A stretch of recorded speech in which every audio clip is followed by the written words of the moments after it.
صد ادب صد احترام کے ساتھ ملتمس ہوں جماعت اصلاح المسلمین پاکستان کے سرپرست اعلیٰ، جمعیت علماء طاہریہ پاکستان کے سرپرست اعلیٰ، روحانی طلبہ جماعت پاکستان کے سرپرست اعلیٰ، مدرسہ انوار طاہریہ نقشبندیہ میر گھوٹ کے محتمم اعلیٰ، قبلہ ولی ابن ولی پیر طریقت رہبر شریعت پیر و محبوب حضور محبوب سجن سائیں دامت برکاتہ عالیہ کی خدمت میں سب ادب و احترام کے ساتھ ملتمس ہوں، حضور ہم گناہ گاروں پر عنایت فرمائیے گا۔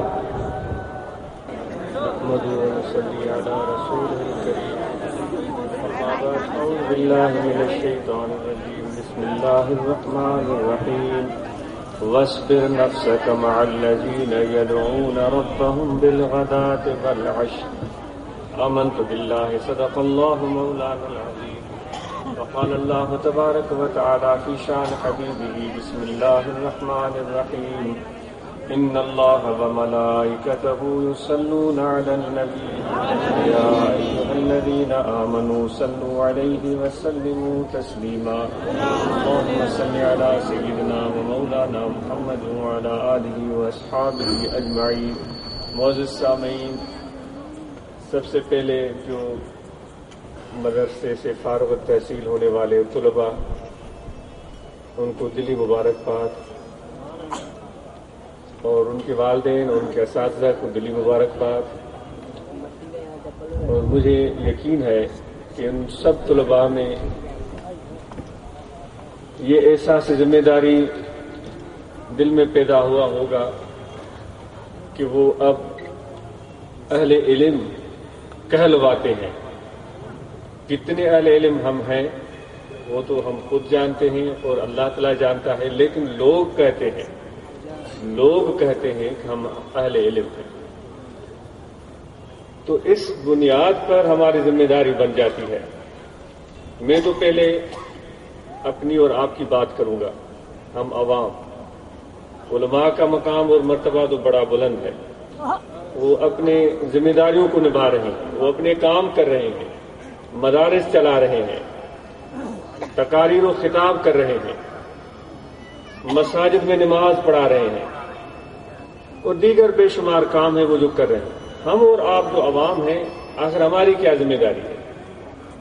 کیا صرف ہمارا کام یہ ہے کہ ہم تماشا دیکھتے رہیں اور بس، یا اس سے بڑھ کر کچھ اور ہماری ذمہ داری بنتی ہے؟ یا ہم یہ سمجھتے ہیں کہ ہم ایک ایسا ریوڑ ہے کہ جو بھی کوئی آئے ڈنڈا لے کر کھڑا ہو جائے تو ہم اس کے آگے آگے چلیں گے؟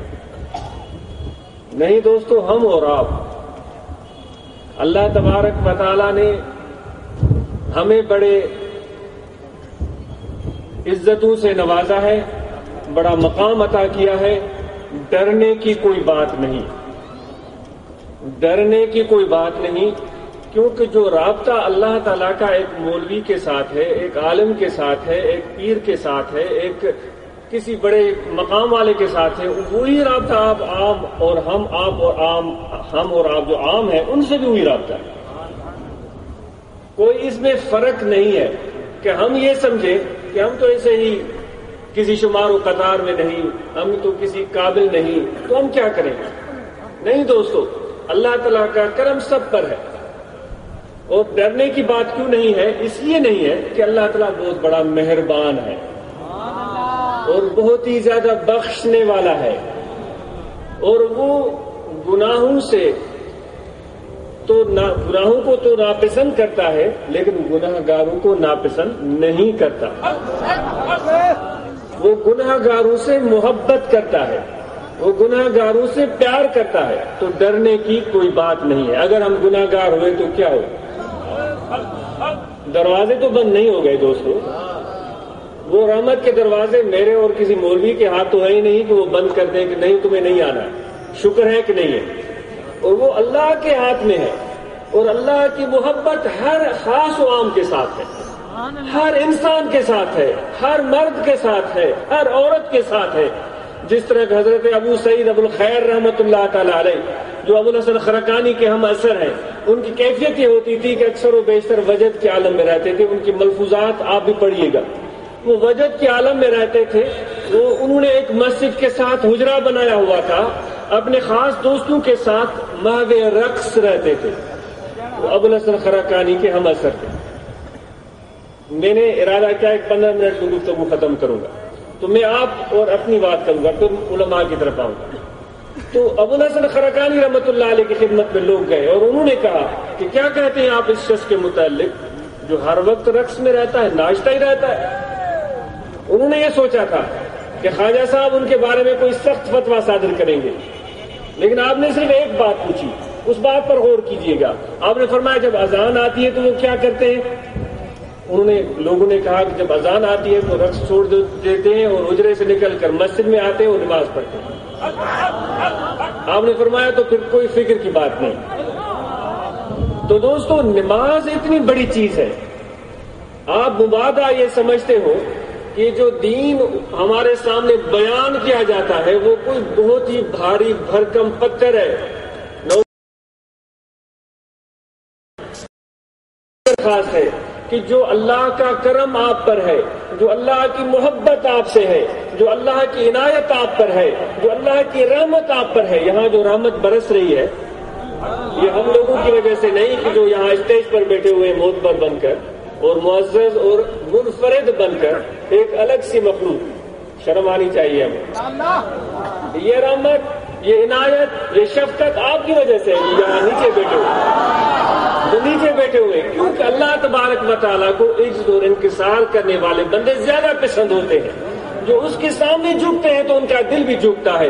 وہ یہ تصور نہیں رکھتے کہ یہ میرا سجدہ کوئی خاص سجدہ ہے کیونکہ کوئی بھی خاص آدمی ہو. نہیں، وہ کوئی بھی بندہ ہو، کسی بھی ذات کا، کسی بھی قوم کا، کسی بھی قبیلے کا، اگر وہ 5 وقت نماز پڑھتا ہے تو وہ بھی خدا کا دوست ہے اور خدا کا ولی ہے. ڈریے مت. جب بھی آپ کا دل چاہے، اللہ کے رحمت کے دروازے تو ہر جگہ کھلے ہوئے ہیں، لیکن مسجد میں آ کر نماز پڑھنا یہ میرے آقا کی سنت. گھر میں بھی پڑھی جا سکتی ہے لیکن مسجد میں آ کر نماز پڑھنا یہ میرے آقا و مولا حضرت صلی اللہ علیہ وسلم کی سنت ہے. آپ کو پسند تھا کہ جو رکوع کرنے والے ہیں، جو سجدے کرنے والے ہیں، ان کے ساتھ ہم کھڑے ہو کر رکوع کریں اور سجدے کریں. اس میں فائدہ کیا ہوتا ہے کہ جتنے بھی لوگ اس جماعت میں شامل ہو جاتے ہیں ان میں ایسے لوگ بھی ہوتے ہیں جو خدا کو، اللہ کو بہت زیادہ پسند ہوتے ہیں. ایسے لوگ بھی ہو سکتے ہیں جن پر اللہ تعالیٰ کی اتنی پسندیدگی نہیں ہوتی. ان میں سے کچھ ایسے لوگ بھی ہوتے ہیں جو اس وقت اس لمحے خدا کے بہت پیارے ہو جاتے ہیں. ان پر خاص کرم ہو جاتا ہے، ان پر خاص رحمت ہو جاتی ہے، خاص نظر ہو جاتی ہے، خصوصی پسندیدگی اس لمحے کے لیے مل جاتی ہے تو ان کی نماز قبول ہو جاتی ہے. تو ان کے ساتھ جو پڑھنے والے ہوتے ہیں ان کی نماز بھی قبول ہو جاتی ہے. تو جماعت کے ساتھ نماز پڑھنا یہ میرے آقا و مولا رسول اللہ علیہ وسلم کی سنت ہے. دوستو، 5 وقت نماز پڑھنے سے آپ کو گھبراہٹ کیوں ہوتی ہے؟ مجھے گھبراہٹ کیوں ہوتی ہے؟